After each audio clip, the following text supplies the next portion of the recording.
any athlete and high-performing professional who wants to take their game to the next level, mental performance coaching is a surefire way to do so. Here with more is Dr. Cassidy Preston, a mental performance coach who founded CEP Mindset. Good morning. Yeah. Nice to be here. How did this all start? Well, from my own hockey career myself, from North Bay, Ontario, got drafted playing the OHL. A lot of pressure, a lot of adversity starts to pile up, and I really got into my own head as an athlete.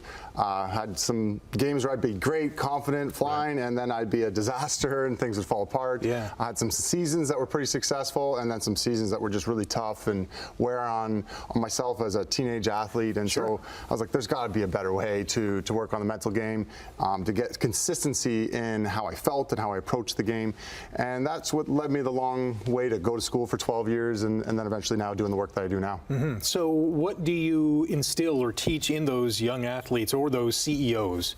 Yeah, so it's similar from a teenage athlete or even younger to the pros and CEOs and surgeons, high performers in any area. Mm-hmm. A lot of the skills are around self-awareness around like, okay, well, who do I want to be? How do I want to show up? And so all confidence is a huge part of that. Right. Like that's one of the foundational things. We want to be confident in who we are and our capabilities. But there's also composure and how do I deal with and filter pressure? How do I, stop worrying about what everyone else thinks?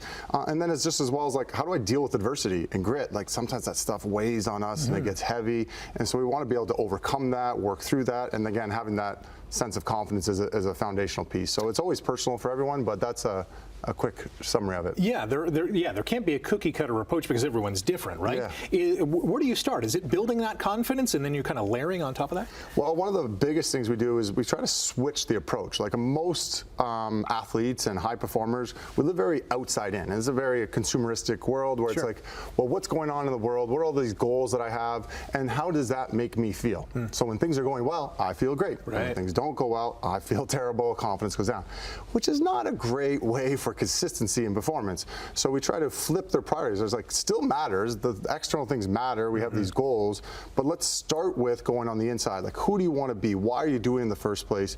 Getting that clarity first, and then go tackle the outer world. And having systems around that, there's exercises and strategies that make us consistently do that, because it's one thing like, oh yeah, I'm going to do that. And then a couple weeks later, it's like going back to outside in, up and down, letting the external world dictate how you feel. How big of a factor is overthinking things, right? When things are going great, you're probably not thinking a lot, but when things are going bad, it's like, I should be doing that, this, that, and the other thing. Oh, it's so common, and it's and overthinking is often like a symptom because we haven't done enough mental prep, right? If we think a lot before, we actually don't want our athletes or high performers like thinking in the middle, at least an over-analyzing kind of type of thinking. There's more of an instinctual type. But when we think a lot before, we're now well prepared, so we can just not think during and just execute.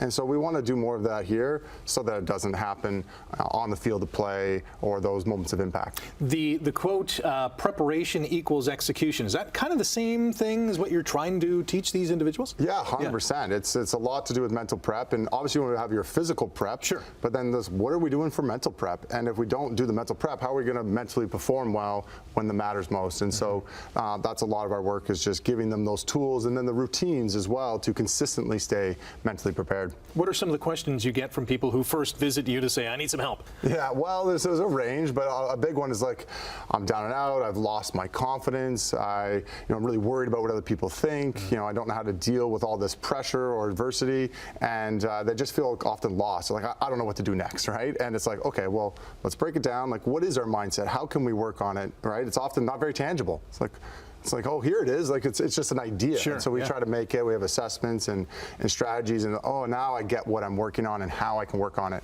We can make it complicated. That's not helpful. We make it as simple and as practical as possible. What is one strategy, we've got just less than a minute, that can help people overcome the fear of failure? Yeah, well, there obviously will be a few, but probably one of the main ones would be the idea of like embracing or even letting go of the range of outcomes. So we use like a reset routine often. One of the first things is like, all right, well, here's this outcome that I want. and I have to accept. I have to appreciate that there's a range of results, and I might not always get what I want. Right. And if I can let go of that, well, now I can just commit to who do I want to be? How do I want to show up and go after what I want?